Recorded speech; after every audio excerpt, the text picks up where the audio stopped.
Hello, I'm Robin Gibson, and this is the Harvard House Money Morsel.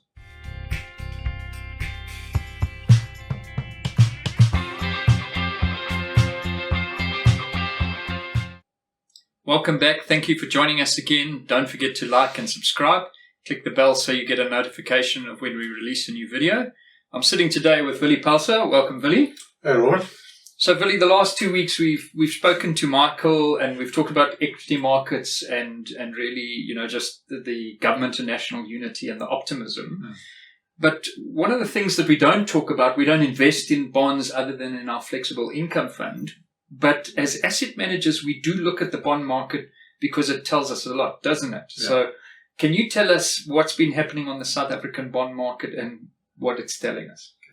Robin, yeah, as you say, bonds are not really a different breed, but they, to some extent, they are. So just to clarify, if I say the bond market has rallied, two perspectives. The one is the yields have come down, okay, and it's the inverse of price. So okay, actually the price has accelerated. So like a share, when there's optimism, the price rises, but the yield will come down. It's just an inverse.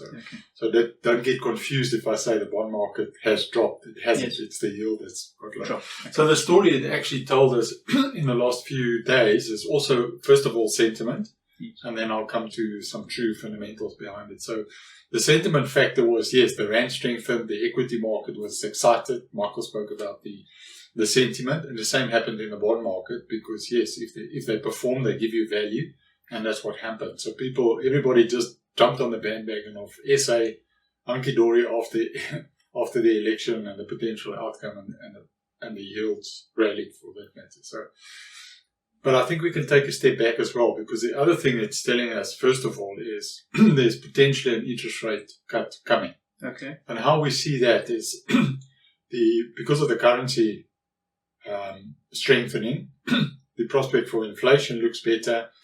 The Reserve Bank's waiting for better inflation to cut. So suddenly the money market was saying, we might get a cut early. So the bond market is just the price relative to the money market, and bonds perform quite well.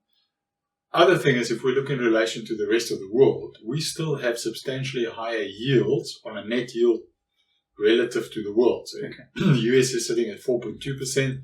We're trading at more than 10, 11%, depending on where you are from a term to maturity perspective. So the rest of the world is looking at it and say, okay, but if interest rates do get cut all over the world, where's value? Yeah. Suddenly, just from our yield, there's value. Foreigners came back. Yes. Also, historically, up to about a few months ago, over the last 2 years, foreigners have been net sellers of South African bonds. Okay. For various reasons, the Eskom story, debt problem, that type of thing. And suddenly, with a bit of better prospects on Eskom, Transnet, all of those things, our potential debt profile into the future looks better. Okay. So yes, you can actually get the bonds to perform better. The foreigners came back. And the locals said, well, if they're buying, we're buying. Yes. So, yeah, that's what we saw in that. And a small other term that we look at, or concept we look at, is South African bonds are traded in rands, in local here, but they're also issued offshore. So you get dollar-denominated rand instruments. Yes, okay. And they've also performed very well relative to Brazil, Turkey, all of those countries. Yes. So if you do arithmetic in between to say, okay, if they do better, what is our inflation differential, and what is our deemed country risk, and obviously default risk? That's narrowed substantially over the last few months. Yes. So that also given sort of impetus on the local market. So it does price in better prospects, and not just the euphoria around it, around the election outcome and so on. Last point, sorry, Robert. Okay, no problem. Is actually the biggest price factor for the bond market is what's going to happen on our government finances. Yes. Okay. And that's looking better. I'm not going to say much rosier, but we're ahead on VAT, slightly ahead on VAT, we're slightly ahead on personal tax.